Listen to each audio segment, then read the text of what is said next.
स्वागत है आपका इंडिया न्यूज में। वक्त सुपरफास्ट 100 का। अगले 22 मिनट हम आपको दिखाएंगे देश दुनिया की बड़ी खबरें। आपके साथ मैं हूं राजीव शर्मा। आपके साथ मैं हूं चित्रा त्रिपाठी। बड़ी खबर से करेंगे शुरुआत। यूपी सरकार ने बदायूं गैंगरेप और हत्या मामले की सीबीआई जांच की सिफारिश की बात कही है। सीएम ने कहा है कि अगर परिवार को पुलिस पर भरोसा नहीं है तो हम सीबीआई जांच के लिए तैयार हैं। राज्य सरकार ने प्रमुख सचिव गृह को इस संबंध में आदेश जारी करने के लिए कहा है, लेकिन इसके पहले पीड़ित परिवार को लिखकर इस बारे में सरकार को देना होगा। बदायूं रेप और मर्डर केस ने लखनऊ से दिल्ली तक हड़कंप मचा दिया। आज कांग्रेस उपाध्यक्ष राहुल गांधी ने बदायूं में पीड़ित परिवार के घर पहुंचकर उनसे मुलाकात की। उनके साथ मधुसूदन मिस्त्री भी मौजूद रहे।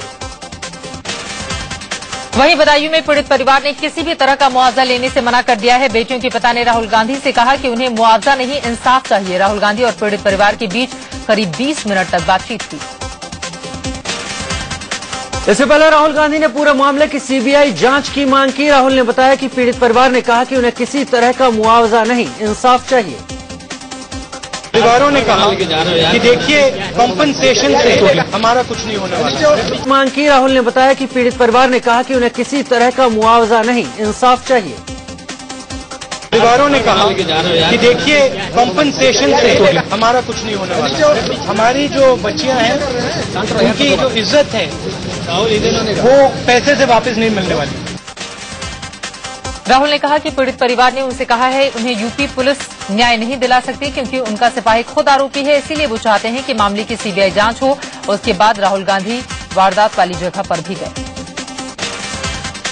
वहीं राहुल गांधी से पहले कांग्रेसी नेता शोभा ओझा ने बदायूं जाकर रेप पीड़ित के परिवार से मुलाकात की। ओझा के कई और नेता भी वहां मौजूद थे। इस मौके पर उन्होंने पीड़ित परिवार का दुख दर्द बांटा। बदायूं में गैंगरेप के बाद हत्या के मामले में 5वां आरोपी भी पुलिस की गिरफ्त में आ गया है। 28 मई को बदमाशों ने 2 दलित बहनों से पहले गैंगरेप किया और उसके बाद उनकी हत्या करके शवों को पेड़ से लटका दिया। इस गुनाह में एक पुलिस वाला भी शामिल है। बदायूं कांड की गूंज यूएन तक पहुंच गई है। संयुक्त राष्ट्र ने 2 दलित लड़कियों से रेप के बाद उनकी हत्या को एक भयानक अपराध बताया है। संयुक्त राष्ट्र के प्रवक्ता स्टीफन डोरिक ने कहा कि ऐसी घटनाओं पर कहने के लिए कोई शब्द नहीं है। इससे पहले कल यूपी सरकार ने केंद्रीय गृह मंत्रालय को घटना की रिपोर्ट भेजी। रिपोर्ट में जानकारी दी गई है कि दोषियों के खिलाफ कड़ी से कड़ी कार्रवाई की जा रही है। मामले को लेकर प्रशासन मुस्तैद है। केंद्रीय मंत्री कलराज मिश्र ने यूपी की बिगड़ती कानून व्यवस्था पर अखिलेश सरकार पर सवाल उठाए हैं। बदायूं मामले का जिक्र करते हुए उन्होंने कहा कि राज्य में कानून व्यवस्था नाम की कोई चीज नहीं रह गई है। केंद्रीय गृह मंत्रालय ने पूरे मामले पर सख्त रुख अख्तियार किया है। गृह मंत्री राजनाथ सिंह ने पूरे मामले को लेकर गृह मंत्रालय के अधिकारियों के साथ बात की है और घटना पर कार्रवाई को लेकर जानकारी दी। बदायूं कांड को लेकर यूपी की अखिलेश सरकार ने भी सख्ती दिखाई है। 2 कांस्टेबलों को सस्पेंड कर दिया गया। घटना को गंभीरता से लेते हुए सीएम ने पुलिस अधिकारियों को कड़ी फटकार लगाई और ऐसी घटनाओं से निपटने के लिए सख्त कदम उठाने के निर्देश दिए। सीएम अखिलेश यादव ने मामले की सुनवाई फास्ट ट्रैक कोर्ट में करवाने का निर्देश भी जारी किया ताकि दोषियों को जल्द से जल्द कड़ी से कड़ी सजा दिलाई जा सके। सीएम ने कहा कि ऐसी वारदात को कतई बर्दाश्त नहीं किया जाएगा। यूपी सरकार ने बदायूं कांड के पीड़ित परिवार को 10 लाख रुपए की मदद देने का ऐलान किया है। साथ ही परिवार को पूरी सुरक्षा का भरोसा दिया गया है। अधिकारियों को तत्काल कार्रवाई के निर्देश दिए गए हैं। बदायूं रेप केस पर यूपी के आईजी एसटीएफ ने विवादित बयान दिया है। उन्होंने कहा कि यूपी में अगर रेप की घटनाएं रोकनी है तो ज्यादा से ज्यादा टॉयलेट बनवाने पड़ेंगे। 60 to 65% रेप्स लड़कियों के साथ उस समय हो रहे हैं जब वो टॉयलेट के लिए जा रहे हैं। इसके लिए जो टॉयलेट कैंपेन है वो एक बहुत इंपॉर्टेंट एस्पेक्ट आ जाता है। This is also part of that. इसके लिए भी प्रयास करने की आवश्यकता है। उधर बदायूं की वारदात को लेकर बीएसपी के अध्यक्ष मायावती ने यूपी में राष्ट्रपति शासन लगाने की मांग की। साथ ही उन्होंने कहा कि मामले की सीबीआई जांच होनी चाहिए।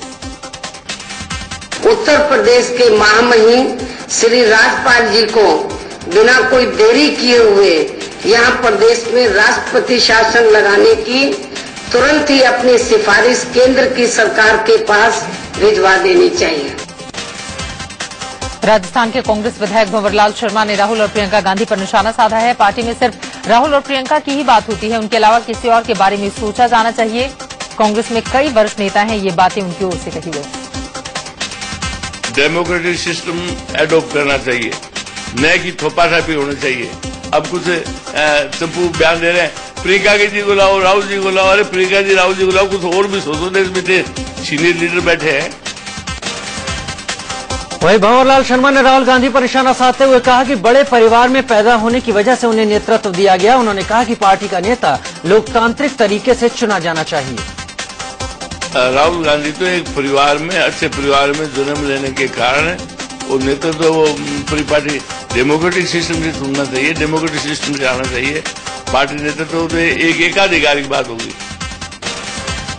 भंवरलाल शर्मा ने पार्टी आलाकमान से अपनी भड़ास निकालते हुए कहा कि आंध्र प्रदेश और असम में हार के बाद अब कांग्रेस हरियाणा विधानसभा चुनाव में भी हारने वाली है। पार्टी के अंदर लोकतांत्रिक बदलाव की जरूरत है। तो आंध्र क्यों खोया इन्होंने? अपनी जिंदगी वजह से खोया। अब ऐसे ही आसाम को खोएंगे और ऐसे ही जो अनेकों प्रांतों में है ना, वो यथार्थवाद की दिल्ली के इनको पहले इतला आ रही थी। भंवरलाल ने खुलेआम अपनी ही पार्टी की आलोचना करते हुए कहा कि पार्टी में पैराशूट और ग्रास रूट वाले नेताओं के बीच दीवार खड़ी हो गई है। तो लोग ग्रास रूट से आए हैं और पैराशूट से आए हैं, उनके बीच में पार्टी में संघर्ष होगा। पैराशूट वाले एक साइड में चले जाएंगे, ग्रास रूट वाले एक साइड में चले जाएंगे। कांग्रेस विधायक भंवरलाल के बयान पर कांग्रेस महासचिव गोलमोल जवाब देते नजर आए। दिग्विजय सिंह ने कहा कि हम अपना काम कर रहे हैं, वो अपना काम करें। हालांकि इस मुद्दे पर दिग्विजय साफ साफ कुछ नहीं बोले। इससे पहले केरल के वरिष्ठ कांग्रेसी नेता टीएच मुस्तफा को राहुल गांधी के खिलाफ बयानबाजी करना महंगा पड़ गया था। उन्होंने राहुल गांधी को जोकर बताते हुए पार्टी की हार के लिए जिम्मेदार ठहराया था, जिसके लिए उन्हें पार्टी से सस्पेंड कर दिया गया। प्रियंका गांधी वाड्रा ने एसपीजी डायरेक्टर को चिट्ठी लिखी है। अपनी चिट्ठी में प्रियंका ने खुद की और अपने परिवार की सुरक्षा हटाने की मांग की है। प्रियंका ने यह भी कहा उन्हें और उनके परिवार को विशेष सुविधा न दी जाए। प्रियंका का यह बयान ऐसे समय में आया है जब गृह मंत्रालय ने प्रियंका के पति रॉबर्ट वाड्रा समेत कुल 25 वीवीआईपी की सिक्योरिटी की समीक्षा के संकेत दिए हैं। रॉबर्ट वाड्रा को गृह मंत्रालय की ओर से Z+ सिक्योरिटी मिली हुई है। प्रियंका वाड्रा के पति रॉबर्ट वाड्रा को सुरक्षा जांच से विशेष छूट मिली है। नागरिक उड्डयन मंत्री अशोक गजपति राजू ने इस छूट की समीक्षा के संकेत दिए थे। कांग्रेस ने पूरे विवाद पर कहा कि सरकार किसी की भी रहे, सुरक्षा का मामला एक्सपर्ट पर छोड़ देना चाहिए। इस मामले पर कांग्रेसी नेता राशिद अल्वी ने प्रियंका गांधी के फैसले को जायज ठहराया। हालांकि उन्होंने मोदी सरकार को नसीहत भी दी कि प्रियंका और रॉबर्ट वाड्रा की सुरक्षा हटाने से पहले वो इस पर गंभीरता से विचार करें। कांग्रेस नेता मनीष तिवारी ने प्रियंका वाड्रा की सुरक्षा मामले पर बीजेपी पर निशाना साधा। तिवारी के मुताबिक यूपीए सरकार ने अपने समय बीजेपी नेताओं की सुरक्षा से खिलवाड़ नहीं किया और मोदी सरकार को भी इससे बचना चाहिए। बीजेपी नेता शत्रुघ्न सिन्हा प्रियंका गांधी के परिवार को एसपीजी सुरक्षा दिए जाने के पक्ष में हैं। उन्होंने कहा कि मेरी निजी राय है कि उनके परिवार को एसपीजी सुरक्षा मिलनी चाहिए। उनके परिवार ने अतीत में देश के लिए बड़े बलिदान किए हैं। दिल्ली में बीजेपी पार्टी मुख्यालय में काम कर रहे कर्मचारियों के अच्छे दिन आ गए हैं। पीएम मोदी ने बीजेपी की जीत के लिए कड़ी मेहनत करने वाले कर्मचारियों को 3 महीने की सैलरी के बराबर बोनस देने का फैसला लिया है। पार्टी के संगठन महासचिव रामलाल ने शुक्रवार को इसकी घोषणा कर दी थी, लेकिन इस पर औपचारिक मुहर प्रधानमंत्री के साथ बीजेपी के महासचिवों की बैठक में लगी। बोनस मिलने वाले कर्मचारियों में ऑफिस स्टाफ, सफाई कर्मचारी, पीए, पीएस और कंप्यूटर ऑपरेटर शामिल हैं। रविवार को पीएम नरेंद्र मोदी का बीजेपी मुख्यालय के सभी कर्मचारियों से मिलने का कार्यक्रम है। बताया जा रहा है प्रधानमंत्री मोदी इन कर्मचारियों से मुलाकात के दौरान पार्टी की कामयाबी में उनके योगदान के प्रति आभार जताएंगे। प्रधानमंत्री आवास पर पीएम नरेंद्र मोदी की पार्टी के सभी 10 महासचिवों के साथ बैठक हुई। बैठक में नरेंद्र मोदी ने सभी को आने वाले विधानसभा चुनाव पर फोकस रखने के लिए कहा। साथ ही कहा कि चुनावों में भाई भतीजावाद और पक्षपात नहीं होना चाहिए। पीएम नरेंद्र मोदी थोड़ी देर बाद बीजेपी अध्यक्ष राजनाथ सिंह और अरुण जेटली से मुलाकात करने वाले हैं। बताया जा रहा है कि इस मीटिंग में पार्टी के नए अध्यक्ष को लेकर मंथन किया जाएगा। खबर है कि जेपी नड्डा, ओम माथुर और अमित शाह में से किसी एक को अध्यक्ष बनाया जा सकता है। मानव संसाधन विकास मंत्री स्मृति ईरानी ने दिल्ली यूनिवर्सिटी के निलंबित कर्मचारियों के बचाव में उतर आई। उन्होंने वीसी से कर्मचारियों का निलंबन वापस लेने की अपील की। स्मृति की पढ़ाई से जुड़े दस्तावेज लीक करने पर निलंबन हुआ है। वाइस चांसलर को अपना अपील भिजवा चुकी हूं कि वो कृपया इन ऑफिशियल्स को रीइंस्टेट करें। जब आप राजनीति में हैं तो आपको किसी भी प्रकार के प्रहार अथवा किसी भी प्रकार के क्रिटिसिज्म के लिए ओपन होना चाहिए। दरअसल मानव संसाधन विकास मंत्री स्मृति ईरानी की शिक्षा संबंधित जानकारी लीक करने पर दिल्ली यूनिवर्सिटी के वीसी ने 5 कर्मचारियों को सस्पेंड कर दिया। दस्तावेजों से पता चला था कि स्मृति ईरानी 12वीं पास है और उन्होंने डीयू में फर्स्ट ईयर में एडमिशन लिया था। कांग्रेस महासचिव दिग्विजय सिंह ने स्मृति ईरानी की अपील पर ट्वीट किया। उन्होंने कहा कि डीयू के वीसी से कर्मचारियों का निलंबन वापस लेने की अपील करने के लिए शुक्रिया स्मृति। अब देश के लोगों को जानने का मौका मिल सकेगा कि आपकी शैक्षणिक योग्यता वास्तव में क्या है। एनसीपी नेता जेपी त्रिपाठी ने भी डीयू के कर्मचारियों के निलंबन को गलत बताया। अब ये जो स्मृति ईरानी ने कहा वो उनका काम और कर्तव्य है, इस पर मुझे कुछ नहीं कहना है, लेकिन कर्मचारियों का निलंबन उचित नहीं है। मोदी कैबिनेट में आडवाणी और मुरली मनोहर जोशी को जगह न मिलने से शत्रुघ्न सिन्हा ने नाराजगी जताई है। एक टीवी चैनल को दिए इंटरव्यू में शत्रुघ्न ने कहा कि 75 साल से ज्यादा उम्र के आडवाणी में हर तरह का पद संभालने की क्षमता है। खुद को मंत्री न बनाए जाने पर भी शत्रुघ्न सिन्हा की नाराजगी दिखी। उन्होंने कहा कि मैं पहले भी कैबिनेट मिनिस्टर रह चुका हूं, आज नहीं तो कल अगर मोदी को लगेगा कि मैं सक्षम हूं तो मुझे जगह मिल जाएगी। केंद्रीय रक्षा राज्य मंत्री राव इंद्रजीत सिंह ने भ्रष्टाचार के आरोपों को सिरे से खारिज किया। सिंह ने कहा कि सीबीआई उन्हें क्लीन चिट दे चुकी है। जब वो कांग्रेस में थे तब बीजेपी नेता किरीट सोमैया ने उन पर भ्रष्टाचार के आरोप लगाए थे। कल बीजेपी सांसद किरीट सोमैया ने राज्य मंत्री स्वतंत्र प्रभार राव इंद्रजीत सिंह को मंत्री बनाए जाने पर नाराजगी जाहिर की थी। दरअसल यूपीए सरकार में सोमैया ने राव पर बतौर रक्षा राज्य मंत्री एक रक्षा सौदे में उनकी भूमिका पर सवाल उठाए थे। शहरी विकास मंत्रालय ने यूपीए के 55 मंत्रियों को सरकारी बंगला खाली करने के लिए नोटिस भेजा है। नोटिस में सभी को 26 जून तक बंगला खाली करने को कहा गया है। कल नरेंद्र मोदी प्रधानमंत्री के आधिकारिक आवास 7 RCR में शिफ्ट हो गए। पीएम पद की शपथ लेने के बाद 5 दिन के बाद उन्होंने अपने सरकारी आवास में एंट्री की। इससे पहले तक वो गुजरात भवन में ही रह रहे थे। पूर्व प्रधानमंत्री मनमोहन सिंह अभी तक के पीएम के आधिकारिक आवास 7 RCR में रहते थे। 5 RCR में मनमोहन अपने मेहमानों से मुलाकात करते थे, लेकिन अब नरेंद्र मोदी 5 RCR में रहेंगे और 7 RCR में मेहमानों से मुलाकात करेंगे।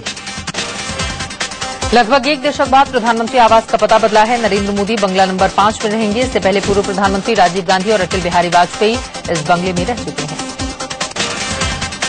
काले धन के मुद्दे पर गठित हुई एसआईटी की पहली बैठक दिल्ली में 2 जून को होगी।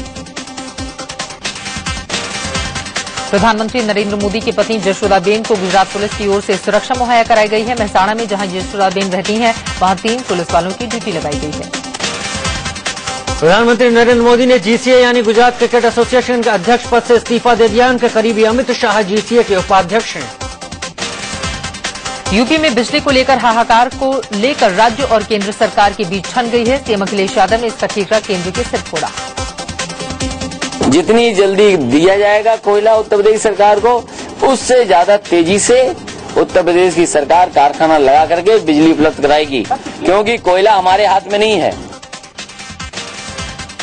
केंद्रीय ऊर्जा मंत्री पीयूष गोयल ने सीएम अखिलेश यादव के आरोपों का जवाब दिया। उन्होंने कहा कि बिजली की कमी होने के बावजूद यूपी सरकार बिजली क्यों नहीं खरीद रही।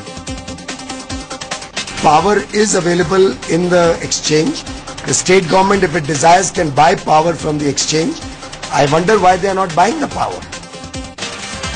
मुरादाबाद में बिजली कटौती से परेशान लोगों ने कल सड़क पर उतरकर विभाग के खिलाफ प्रदर्शन किया। लोगों का कहना है कि तपती गर्मी में उन्हें सिर्फ 7 से 8 घंटे ही बिजली मिल पा रही है।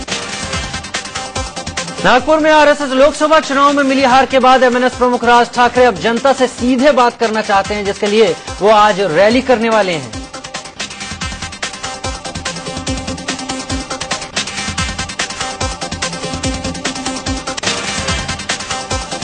इंटेलिजेंस ब्यूरो के पूर्व डायरेक्टर अजीत डोभाल को देश का नया राष्ट्रीय सुरक्षा सलाहकार बनाया गया है। इससे पहले शिवशंकर मेनन राष्ट्रीय सुरक्षा सलाहकार थे। मुंबई में शिवसेना ने होर्डिंग्स लगाए हैं, जिसमें लिखा गया है कि दिल्ली में मोदी सरकार और अब महाराष्ट्र में उद्धव ठाकरे की सरकार। वहीं इस मामले में शिवसेना प्रमुख उद्धव ठाकरे ने कहा कि उनके कार्यकर्ताओं का उनके प्रति प्यार है। नरेंद्र मोदी के खास सिपहसालार और बीजेपी यूपी के प्रभारी अमित शाह वडोदरा से लोकसभा चुनाव लड़ सकते हैं। बीएसपी सुप्रीमो मायावती ने कहा है कि उनकी पार्टी यूपी के 12 विधानसभा सीटों पर होने वाले उपचुनाव में प्रत्याशी नहीं उतारेगी। समाजसेवी अन्ना हजारे नरेंद्र मोदी सरकार के मुरीद हो गए हैं। उन्होंने यहां तक कह दिया कि ऐसा लग रहा है कि